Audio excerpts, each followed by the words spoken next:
a good set. Today I'm going to show you guys a little bit of the ice fishing gear that you might need when you're out ice fishing. When we first started off ice fishing, I had a hand crank auger, and it was an 8-inch hand crank, so it was pretty tough to get through the ice. So I learned real quick that I had to upgrade for the second season of ice fishing. That's when I bought me a drill. But it wasn't this drill that I had purchased. I had purchased a smaller drill that wasn't as powerful. And I bought this connection here for my hand crank auger.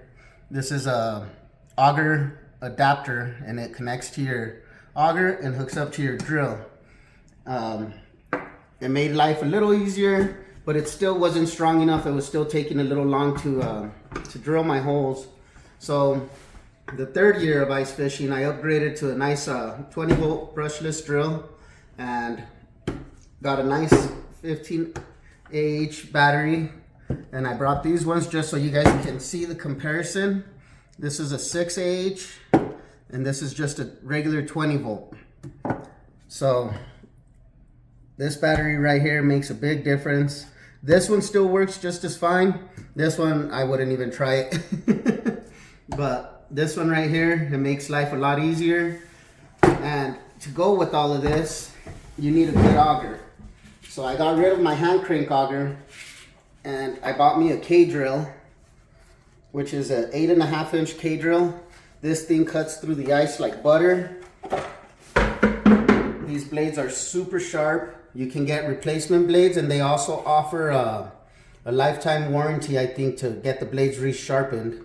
So you just send them in, they sharpen them for you and send them back. This is metal down here. This is all plastic, and then it has a float just in case it comes off of your drill. They also sell extensions to make this a little longer if you're in an area that has very thick ice. So this is something that I highly recommend for everyone to get. This thing right here is awesome. I'm not sponsored by them, but I really enjoy using this auger right here. Another thing you might want to take with you when you're ice fishing is a shovel. A nice little shovel. This one's retractable.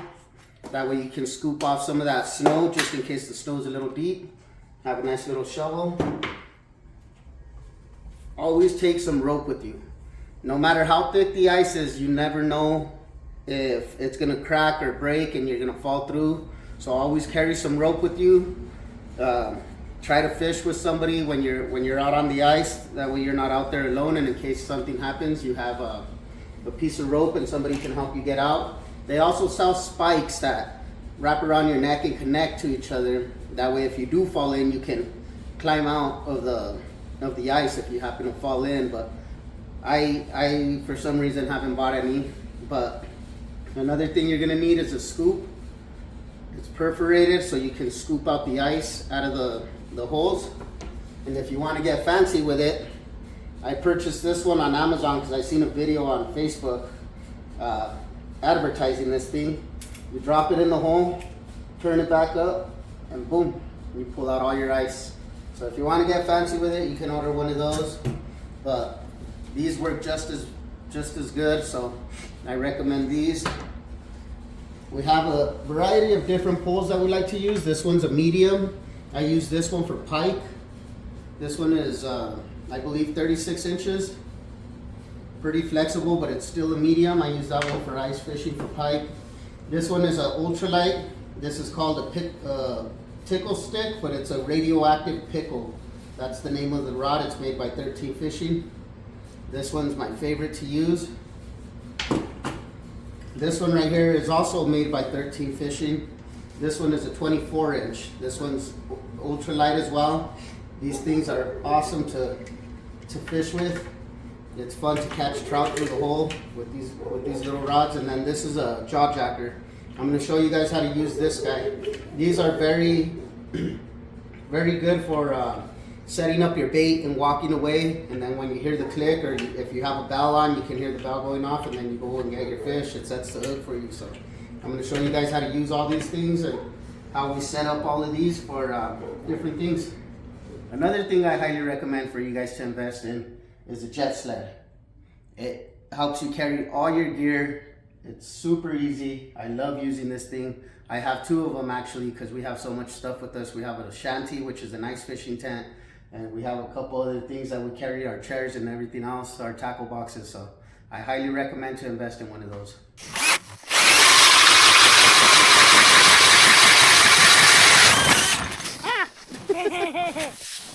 I thought it was gonna be thicker. I'm used to Eagles, man.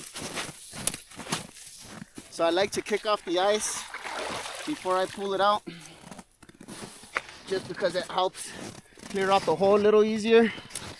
Then I got this guy off of Amazon. I forgot what it's called, but put it in the hole, open it up, and it screens out all that ice for you. Setup is for pike. This is a medium pole, 36 inch. It's made by Eagle Claw. It's a really nice pole. I really love this thing. It's perfect for fighting pike through the ice. I have a 500 reel, 20-pound braid, and then always make sure to use a metal leader because these pike will break you off.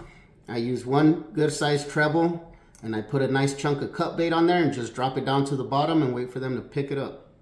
So that's my first setup. Oh, yeah, you got him, right? yeah. That's the biggest trout you hooked all day. Oh, that's a pike. That's a pike. All right. Here you go, brother.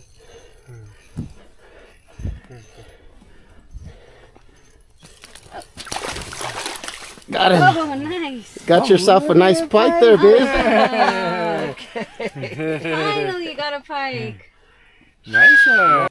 So my next setup is my tickle stick. Well, it's not a tickle stick. It's a radioactive pickle, but it's part tickle stick. And the reason why they call it a tickle stick is because the tip of it is flat. So it's nice and round all the way till you start getting to the tip. Then it goes flat because it makes the tip super sensitive, so you can see the bites better.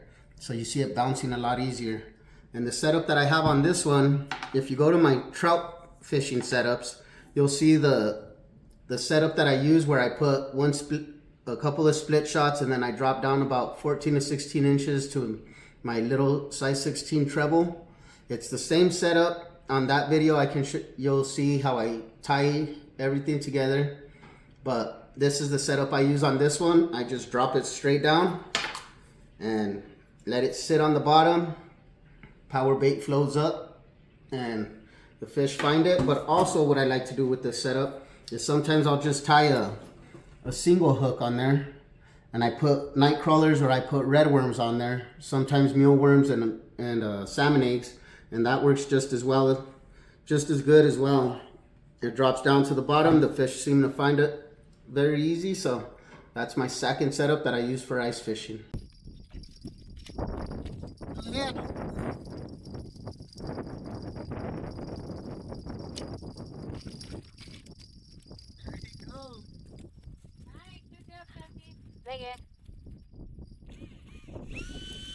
This setup right here that I have a little bobber on there. And this setup is similar to the last one I just showed you, but just slightly different. So I put smaller split shots on this. And the only reason why I do that is because when I put my bait on, I drop it down super slow and my bobber slides up. And that's the reason why I have smaller split shots, because it's a lot lighter. So when the fish take it, they don't feel the weight on there. And I have a bobber stopper somewhere in the spool. And once I drop it all the way down to the bottom, the bobber stops with the bobber stopper. And you just keep an eye on your bobber. You see it go under the hole, you got a fish on, set your hook. So this is a different setup that I like to use when I'm ice fishing.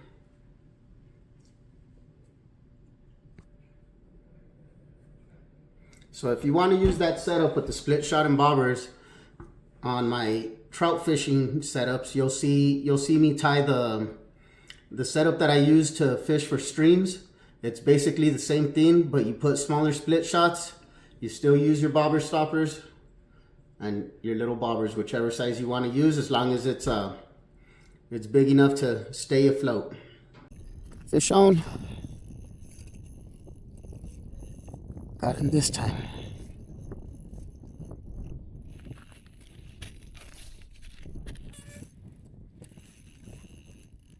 He's got some good head shakes on him.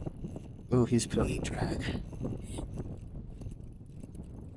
He's swimming towards me.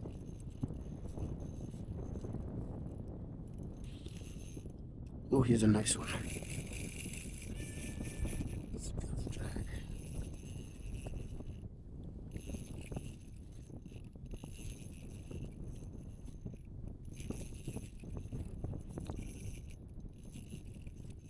This guy's got some fight in him.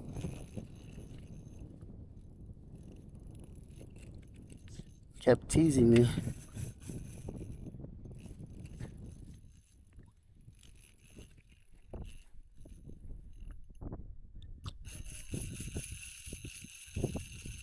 Wow. Seems like he's a good one.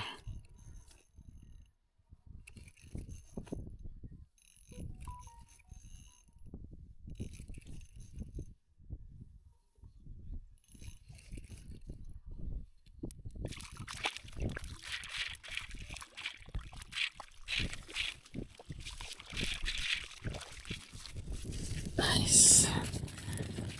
Got him. All right, and for this setup, I'm going to show you how to use a jaw jacker. So when you get a jaw jacker, it comes with these little loops. It comes with different colors. I'm guessing they're different sizes. This is the only one I use, so I haven't seen the other ones. But it comes with 3 of them on each set, each jaw jacker you buy. You pull this back pin, and you pull this front pin, and this slides out, and this tilts up.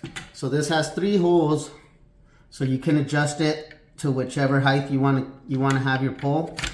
I use mine in the middle. It gives it a good little angle. And then this, you adjust according to the length of your pole. So what I'll do first is I'll pop out the legs. Make sure to pull out your little ice spikes so your jaw jacker doesn't get dragged around. We'll put this one on 4 for now, and if we have to readjust it, we'll readjust it. Also on the jaw jacker, it has this little butterfly screw. You can adjust the tension on your trigger. If you want a light bite or a harder bite, you can adjust this. This is the little trigger mechanism. Once you set it, it holds it in place. When the fish pulls, it releases. So now I'm going to show you how to put the loop on the tip of your rod. You can put it either on the tip of the rod. I like to put mine right around here. That way it's more in the front, right in that spot. You put your pole in the jaw jacker, you drop your bait down, and then you flex your pole all the way down. This is where I have to readjust this. Right around there. So that's how you measure out which hole you need to use for your pin here.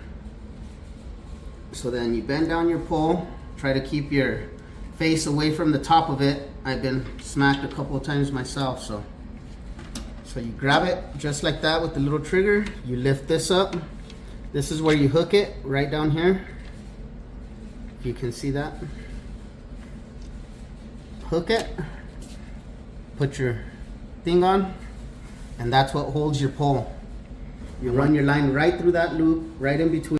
So now with everything set up, your line running through that little U right there, when a fish comes along and starts biting, he's gonna pull it, and just like that, it sets the hook for you. So these are very effective. I like to use them every now and then. I'll set it, but for the most part, I just use them as a pole holder, just because these things are super durable and tough to get pulled into the hole.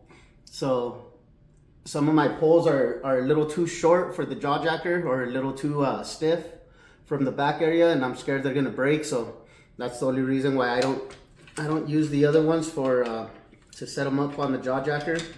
But for the most part, my pike rod and a couple other poles that I have work really well on the jaw jacker. And I'll play a little clip for you guys to see how these work, how effective they are.